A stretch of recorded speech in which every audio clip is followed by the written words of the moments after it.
Good evening, everybody.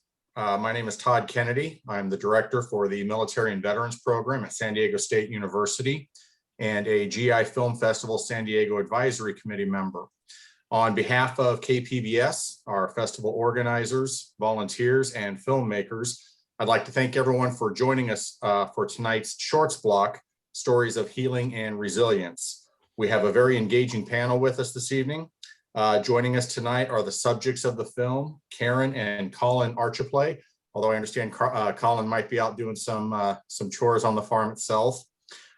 We also have the director, Shawn Efran, who will be joining us. We also have with us Jennifer Karady, film director of Soldier Stories from Iraq and Afghanistan, The Artist's Process. And last but certainly not least, we have joining us Dave Hanson, film subject from the Kasan Peace Garden. So I thank everybody for being here this evening. What I'd like to do first is start by asking each of our panelists a question directly related to the film in which they were a part of, in which they were involved, and then we'll open it up to questions from the audience as they're submitted through our chat box. Shawn, I'd like to go ahead and start with you first. You directed The Farm. I'm hoping that you can briefly share with us what was the most interesting aspect of making this film. Sure. Thanks for having us, and thanks for showing the film. We really appreciate it. Thank you to Karen for coming. I don't see Colin here, but hello to Colin.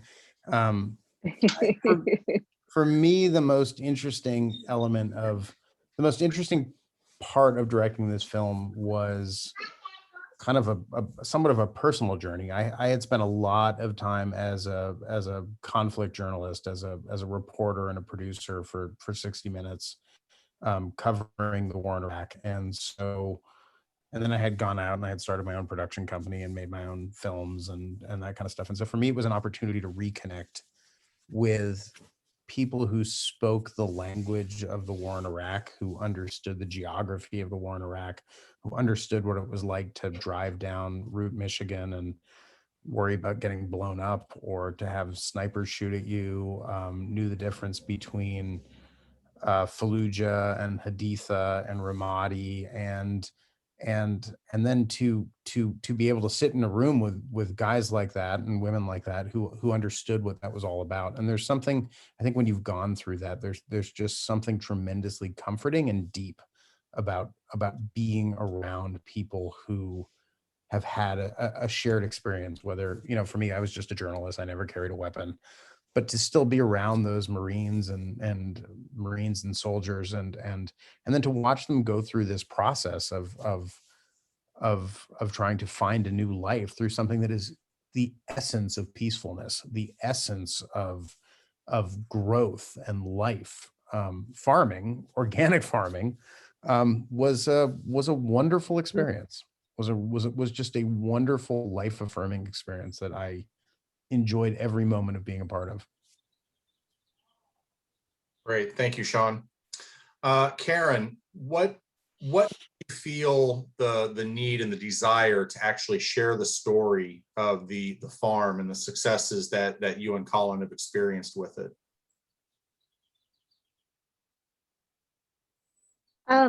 For me, it is personal because I really believe that agriculture saved Colin's life. When we bought this farm, he was actually in Haditha.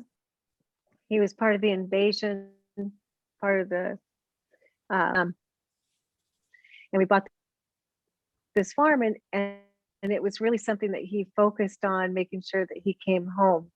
And when we shared that with other military members, we have seen people come through that had zero quality of life before they took our course. And then once they actually came through it, it was transforming. And so for us, it's always been more about the outcomes than the incomes. And helping provide a sense of meaning and a sense of purpose. Personal. Absolutely. It's taking the leadership skills that they learned in the military and redirecting them into sustainable organic agriculture. And it's something that they can do. It's very healing for them, naturally therapeutic. We're not a therapy program, but they that natural therapeutic healing through agriculture, through touching, life. They're creating life with plants.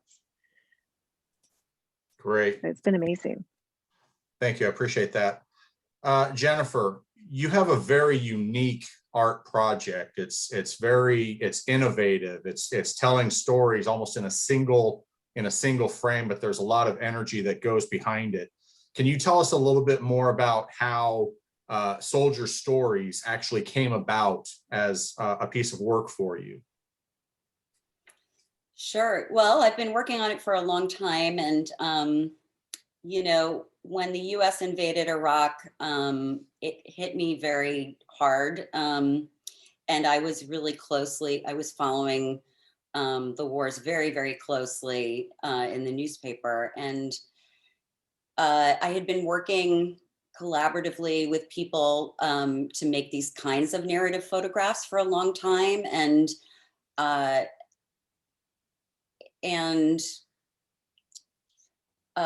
think, you know, and then there was a big mental health study that came out, published in the New England Journal of Medicine in 2004. And with that were the first reports, the first stories in the media about, you know, talking to soldiers coming home. There was one story about a soldier who came home to New York City and he was guarding his couch. And so like that stuck with, like, I could see an image right there and then, and it was really, I was really like moved by the stories I was hearing. And I thought, I did about a year of research, talking to psychiatrists, psychologists, talking to veterans themselves about this idea of kind of taking a moment from war that might have been traumatic and working with it in an image, but recontextualizing it in the civilian world. And then also how I could develop a process of working with people that could be beneficial or helpful or even potentially therapeutic. So that's how I kind of developed my process. And so the film is really encapsulates the process through, you know, the story of Lucero Morales and working with her. And so I kind of tried to, you know, hit the kind of most important points that I go through when I'm working with a soldier. Great, thank you, Jennifer. Dave, your film that you were part of, the Quezon Peace Garden, is talking about recollections and reconciliation from Vietnam, which ended nearly 50 years ago in our history. And I'm wondering why you feel it's important to tell that story now. What's the relevance? Probably the most important exchanges we've had in Quezon. Quezon was the bloodiest battleground of the Vietnam War, and I happened to serve there during one of the battles, and probably the distinguishing feature of what we're doing with this garden is bringing young veterans from Iraq and Afghanistan who are interested in this subject to Quezon. And this idea first arose where I went with my son, who's that age but not a veteran, in 2010, and we planted some trees and met some veterans. And then in 2012, a group called Peace Trees Vietnam called me, and they had some young Iraq war veterans in Seattle who wanted to know, what's this about? How can you go back and meet people you are trying to kill each other? How does that work? And so we went back with a young captain of artillery from the Iraq War, Adam Towsley, and then several other Iraq and Afghanistan veterans. And we found that, you know, the experience is really useful not only to us older generation of Vietnam veterans, but it's interesting for numerous of the younger veterans to approach that subject. And certainly, as you mentioned, we have 50 years. You know, 50 years is enough time for this to mature quite fully. The Iraq and Afghanistan veterans are very early in that process, I would say, and it's a very personal for every person. Some people are interested in this kind of subject and some are not. But one young man who went with us in 2012 had an ambition to return to Iraq, and eventually actually did return to Iraq working for a humanitarian organization last year. And so that's I would say the present day relevance. Great, thank you, Dave. Before we go over to the audience for questions that may be coming in from viewers of the films, I'd like to give each of you about 30 seconds or so to briefly share what message that you're hoping is actually portrayed to the viewer through these works. What's that underlying tone? What's the underlying script that you're hoping to have shared? Karen, can you help with that a little bit? Sure. I mean, I would say the underlying message is these are not broken people. They might have been through something traumatic, but sometimes it's just people that need to be redirected in their life and given an opportunity to shine. We have had triple amputees come through that had been the star of their football team, and suddenly they were trying to figure out what is life. And in agriculture, we feel like they can really find a place to shine again, because they can grow this amazing food and feed their communities and be that star. And so for us, it's to really say, we don't say PTSD, we say PTS, post-traumatic stress, but it's not a disorder, it's a natural reaction to something that was horrific. Thank you, Karen. So, Shawn, is there something that you'd like to add onto that with the work on the farm? You're muted. You're muted, by the way. I would just want to echo what Karen said, and I would say for me the most meaningful, it's not a message, but it's what I witnessed, was the possibilities of the possibility and the hope and the excitement of reinventing yourself and finding that life after the combat that has defined you, finding that life of peace and creativity in that agricultural career or whatever it is you choose to do. Be excited about that. Embrace it. You are not defined by your war experience. You have many chapters to your life. Embrace it. Be excited about it. exactly. And heal through it. Yeah. Thank you, Shawn. Jennifer? Well, I think the film speaks to the value of opening up to other people and talking to them, and how that can be helpful, and to also sharing your experiences with other people in your family, your friends, people that you might assume might not understand, but that might actually be empathetic and supportive, a social support system. And I think that's something that I try to, one of the aspects of the art project is bringing family members and family members or friends in to kind of share the experience of making the photograph. And in Lucy's case, it was her kids and her family. And then just being able to finally let the genie out of the box, so to speak. And kind of, not push difficult memories away in order to kind of be able to integrate them into, their life now. Sure. Thank you. And Dave, what message are you hoping is portrayed? I think the key message is to recall that every generation of Americans since our revolution has engaged in a war. And in every case, there has been a reconciliation within a generation or two afterward. In every case, the British, the French, the Spanish, every war that we've been in a war every generation. And then later, there was actually a reconciliation. And it's happened now. I'm at this fullness point in time where it's happened with Vietnam in a very full way that we would never have expected. When I left Vietnam the idea that I would ever go back or want to go back or they would have us back was absolutely remote.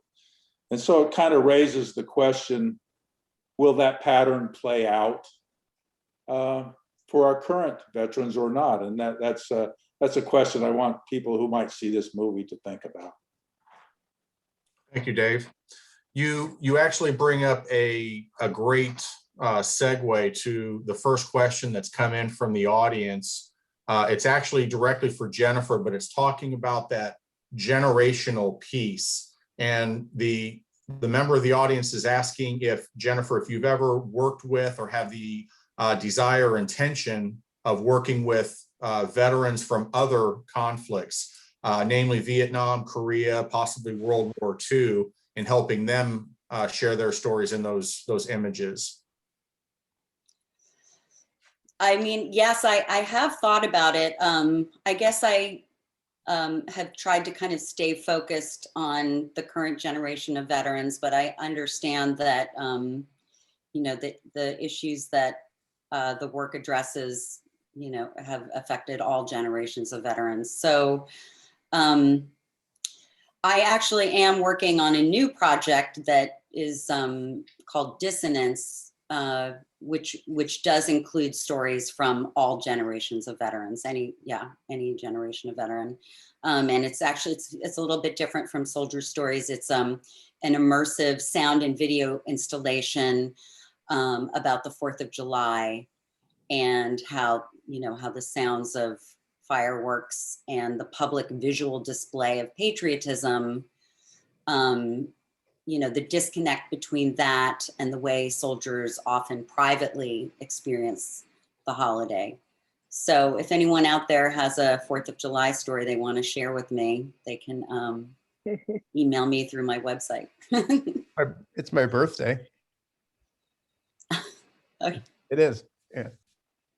Wow. Thank you, Jennifer. Firecracker.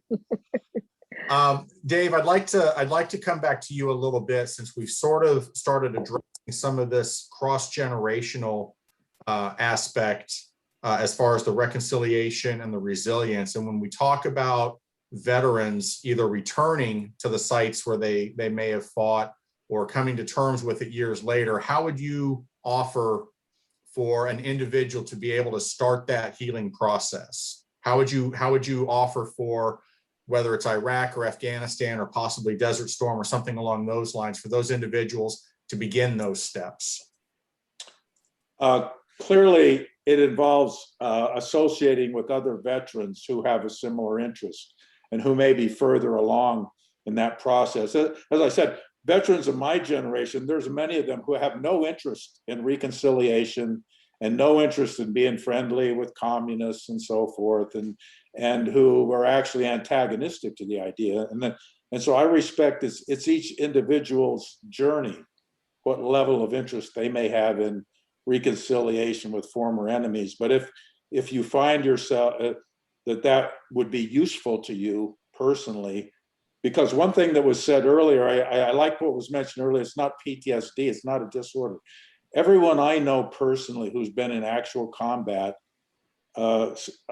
realizes it was very abnormal and suffered.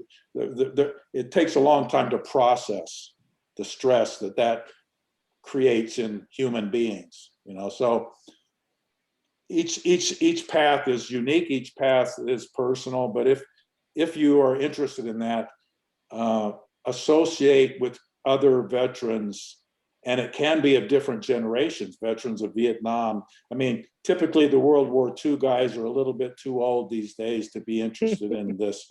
But the Vietnam, you know, the Iraq and Afghanistan guys can associate with the Vietnam guys. But even the Iraq and Afghanistan guys have very strong associations of their own, some of whom are very advanced on this path. And I think it's veterans working together with veterans, and then ways are created to meet the other people who are on the other side of these conflicts. And as I said, it's difficult in the Middle East now because the war is not over, it's not settled.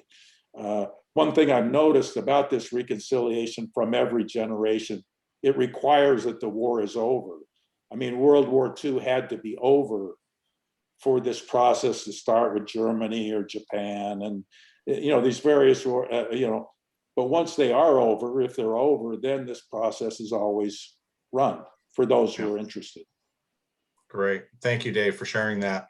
We're just about out of time on the panel, but I'd like to offer each of you, it's actually the last question that came in from our viewers, is what the next steps are for your particular projects or programs. And if it's not directly related to these works that you're involved in, what might be your next steps and next things that you've got planned. So Karen, what do you have going with the farm? Well, we continue to teach our class. We actually, through COVID, have had an opportunity to be completely online. We are in association with Cal Poly Pomona, and our class, you can find us at artinstitute.com. And our last class, we actually had a active duty person that was from Germany that just graduated our class, and that was very exciting. Because sometimes we do have students that want to stay where they're posted. We have Mango Mike in Japan, and now this gentleman that just graduated, he's deciding whether he's going to come back or not. So for us, it's an opportunity to be online and to be worldwide. Great. Thank you, Karen. We're repopulating farmers. Yeah. Shawn? I would say that, look, I continue to be interested in the war in Iraq and looking back on the war in Iraq. I'm developing a documentary right now that will look back, and I'm hoping to have completed by the 20-year anniversary of the invasion. That will be a history of the war told through videos that soldiers and Marines took themselves, because I think it's the first war that we've had in which the means of filming things were readily available to everyday kinds of people. So that's and I continue to have some of my dearest friends are people that I met in Iraq, both Iraqis and Americans who I met over there. So it's the kind of thing, I think I went there 15 times and it never goes away. It's still eminently interesting and fascinating, and there's a kinship with people who went through it. Great. I look forward to seeing that documentary when it's completed, Shawn. Good luck with that. Thank you. What do you have next with your work?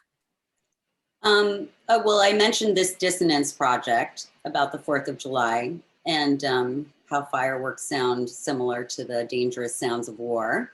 But also, I guess I'm still looking for I feel like there are, because even though I'm an artist, I am thinking about the wars in Iraq and Afghanistan as very specific conflicts. And so there are a few stories that I feel like are missing from the overall project. For instance, a story from a UAV pilot is one that I'm looking for, because that's been such an important part of the way these wars have been waged. And also I wanted to circle back very quickly to the generational question, which is just that, my hope is that the photographs do speak to lots of generations of veterans. And I have heard from particularly a lot of Vietnam veterans over the years who have really felt represented by a particular photograph. And seen. So, and I hope that the work, the photographs can, it's an exhibition that travels. Mm-hmm. So it continues to travel around the country, and it's been included in some museum collections. So, art is forever. So hopefully it'll continue to be circulate. Great. Thank you, Jennifer. Dave, what do you have next?